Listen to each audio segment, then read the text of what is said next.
Once again, I'm with you on interview questions on 7QC tools. My friend, ये मेरा आज का video इस सीरीज में चौथा वीडियो है। पहले 3 बन चुके हैं, interview question on 7QC tools 1, interview question 7QC tool 2, फिर 3 और ये आज का चौथा है। क्या है ये?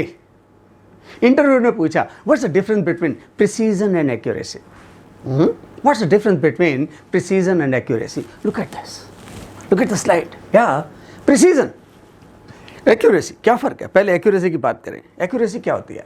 It indicates how close a measurement is to the right value, correct value, desired value, उसके कितना क्लोज है। Precision, precision is about consistency, closeness, repeatability of multiple values towards one another. और हो सकता है ये डिजायर्ड वैल्यू पे, target value पे ना हो, लेकिन एक दूसरे के आसपास है। ठीक है, तो फिर क्या है ये प्रिसीजन है। ओके, दूसरा, what is accuracy? It's a degree of conformity. Target value को कॉन्फॉर्म करती है कि नहीं। Precision, it's a degree of reproducibility, repeatability. Fine. Accuracy concerned with systemic error, precision is concerned with random error. Mean shift हो गया किसी random error की वजह से, चिप फंस गया स्लाइड में। ओके, प्रोसेस का मीन शिफ्ट हो गया। ओके, फिर एक्यूरेसी, लेफ्ट साइड। या measurement can be accurate, measurement can be accurate but not necessary precise. Target value के आसपास है, बट प्रिसीजन हो सकता है उतना ना हो। Now, precision, measurement can be precise but not necessarily accurate. Mean एकदम shift हो गया। Okay, next, accurate values are precise in most of the cases. However, accurate values are precise in most of the cases.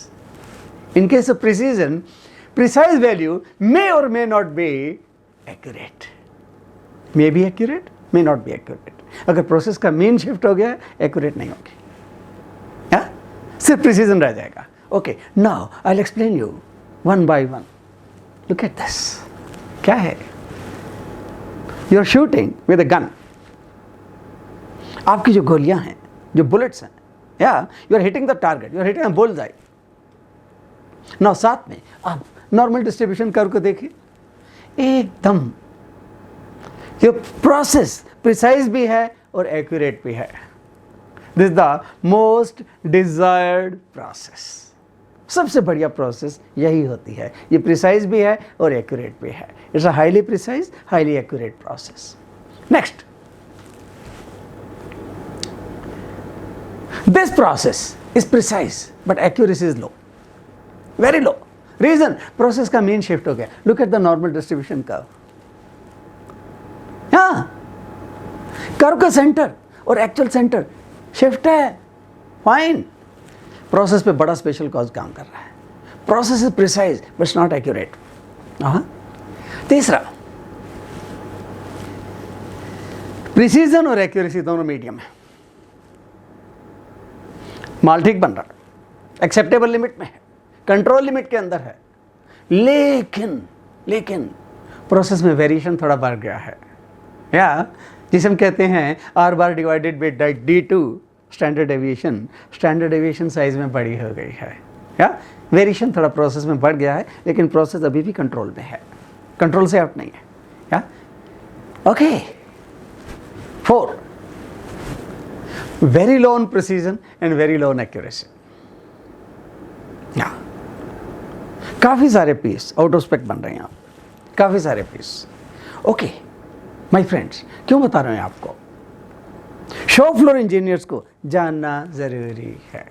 या I hope precision and accuracy are clear to you. Okay, question number 2, अगला सवाल पूछा उसने, gentleman, while deciding CPK, yeah listen to my question carefully. जब हम decide करते हैं CPK, तो हम क्या करते हैं? CPU और CPL में से जो वैल्यू कम होती है उसी को CPK मानते हैं। क्या बोला? CPU और CPL में से जो वैल्यू कम होती है that is taken as CPK। Yes sir, you are right. क्यों, वाई, हम ऐसा क्यों करते हैं, कम वाली वैल्यू को क्यों लेते हैं? क्या जवाब है उसका? ओके, प्रैक्टिकल जवाब क्या है? नाउ लुक, आपको अपनी कार पार्क करनी है, कार पार्क करनी है और गैरेज में करनी है, और गैरेज की 2 दीवारें हैं। अब गाड़ी की सेफ्टी इसमें है कि ना तो राइट वाली दीवार को की तरफ मेरा स्क्रैच लगे गाड़ी को, ना लेफ्ट वाली को लगे। तो गाड़ी की सेफ्टी क्या है? गैरेज के बिल्कुल सेंटर में गाड़ी पार्क हो, ताकि दरवाजे इधर दोनों तरफ से खोलेंगे, या एक तरफ से मैं उतरूंगा, मेरी मैडम उतरेगी, लेकिन गाड़ी पे स्क्रैच नहीं पड़ना चाहिए। या तो क्या होगा, गाड़ी बिल्कुल सेंटर में लगे। लेकिन रोज़ाना ऐसा नहीं होगा, कभी बार थोड़ा इधर जाएगी, कभी बार थोड़ा इधर जाएगी। अब अगर थोड़ा ये राइट साइड को चली गई तो राइट साइड में स्क्रैच लगने की संभावना बढ़ गई। जितनी ज़्यादा राइट को जाएगी उतना ज़्यादा राइट को स्क्रैच लगेगा, ऐसी संभावना है। जितना लेफ्ट को जाएगी उतना लेफ्ट साइड में स्क्रैच लगने की संभावना है। या क्लियर? सिंपल सा देसी लॉजिक है। नाउ इस स्लाइड की टॉप पे पढ़िए क्या लिखा है।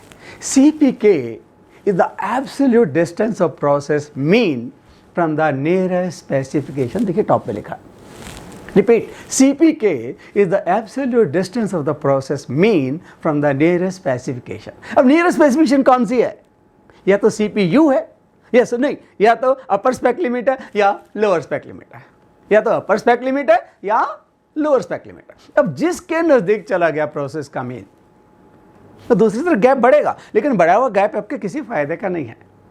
तो जिधर की चली गई, अपर की तरफ चली गई, अपर लिमिट की तरफ या लोअर स्पेक लिमिट की तरफ, क्लियर, उतना ही गैप कम हो गया।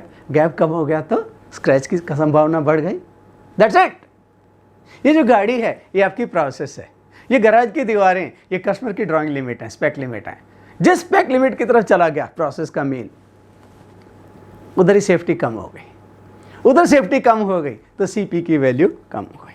That's it. CPL कम हो जाएगा या CPU कम हो जाएगा, और जो दोनों में से जो कम है वो सेफ्टी है, आपकी सेफ्टी कम हो गई, hence that's a CPK, right. I hope with this example yeah the query is clear. अब एक और सवाल, तीसरा। इंटरव्यूअर ने पूछा, tell us something about control charts. Control charts, okay, you say sir there are 8 type of control charts. 4 are for variables and 4 are for attributes. लेकिन manufacturing में जो वेरिएबल कंट्रोल चार्ट हैं वो केवल 3 टाइप के use होते हैं। हाँ, एट्रीब्यूट चारों यूज होते हैं। Okay, very interesting. Can you explain a bit? और yes, fine. When production base is very large, suppose you are manufacturing fasteners, तो क्या करेंगे उसमें? Over there, you use mean and sample standard deviation S chart. Yeah, there are no subgroups. So your sample size is minimum 10 and above. That's a category 1. Then for automotive components, what do? Automotive component उतने बड़े scale पे नहीं बनते जितने कि nut bolt बना करते हैं, तो फिर हम क्या करते हैं? मीन एंड रेंज चार्ट, जिसको हम X बार R चार्ट कहते हैं, और इसमें प्रोसेस सिग्मा या cap sigma as a standard deviation use होता है। और इसमें प्रैक्टिकल SPC में हम जो इसमें सब ग्रुप साइज लेते हैं वो 3 से 5 का लेते हैं, राइट। ओके, अब देखिए इस वाली स्लाइड में मैंने क्या कर रखा है, एक रो को ऑरेंज हाईलाइट किया है। इसका मतलब क्या है? ये जिसको ऑरेंज हाईलाइट किया है ये मैन्युफैक्चरिंग में इसका कोई यूज नहीं है। जस्ट पता होना चाहिए, ये भी एक कंट्रोल चार्ट होता है।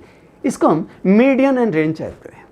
ये गवर्नमेंट स्टडीज़ में इनकम ग्रुप्स, हाउसिंग साइज वगैरह के लिए यूज़ होता है, बट मैन्युफैक्चरिंग में इसका दूर दूर तक कोई यूज नहीं है।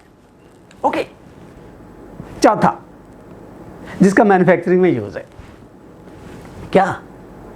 Boeing corporation America.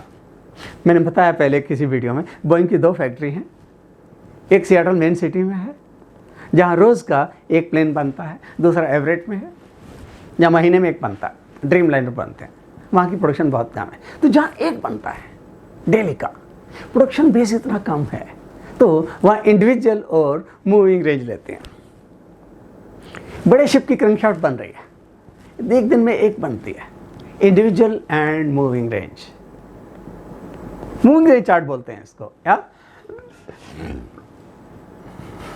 Individual and moving range. Okay fine, आप नहीं बना रहे कोई बोइंग का जहाज, आप नहीं बना रहे कोई शिप की क्रैंकशाफ्ट, आप क्या बना रहे हैं? आप क्लचेस बना रहे हैं, आप फ्लाईव्हील बना रहे हैं।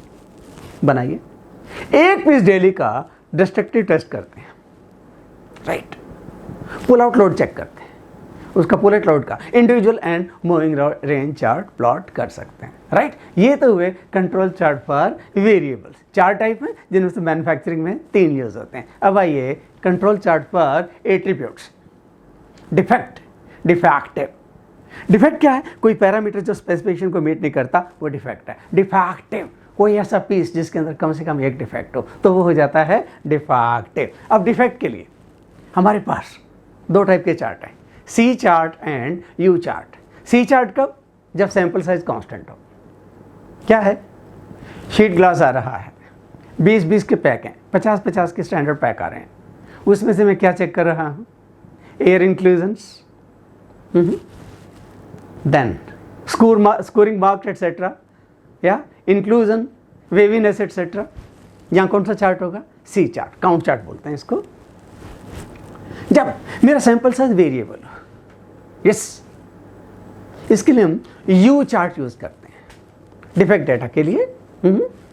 गारमेंट यूनिट, ऑटोमोटिव यूनिट, एक यूनिट के अंदर कितने डिफेक्ट हैं?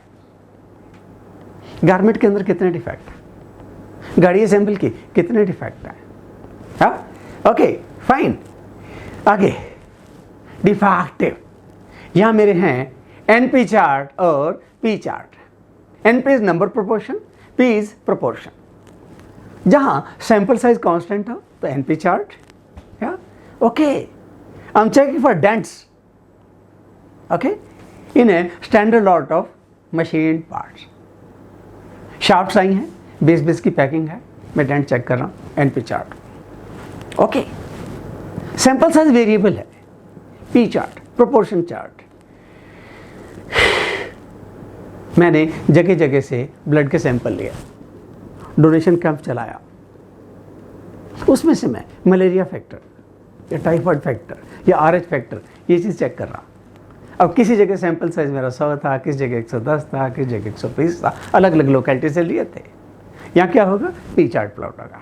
So my friends, control charts for variables, control charts for attributes, या इनमें से ऑटोमोटिव कंपोनेंट्स के लिए जो यूज होते हैं सबसे ज्यादा वो हैं X bar and R charts, right. तो मेरा सजेशन है अब सबसे ज़्यादा उसी पे फोकस कीजिए, क्योंकि प्रोसेस की कैपेबिलिटी का सही अंदाज़ा तो केवल वही चार्ट देते हैं। हाँ, थोड़ी थोड़ी नॉलेज बाकियों की होनी चाहिए, but let me tell you, आप प्रैक्टिकली इनका यूज़ ना के बराबर कर पाएंगे।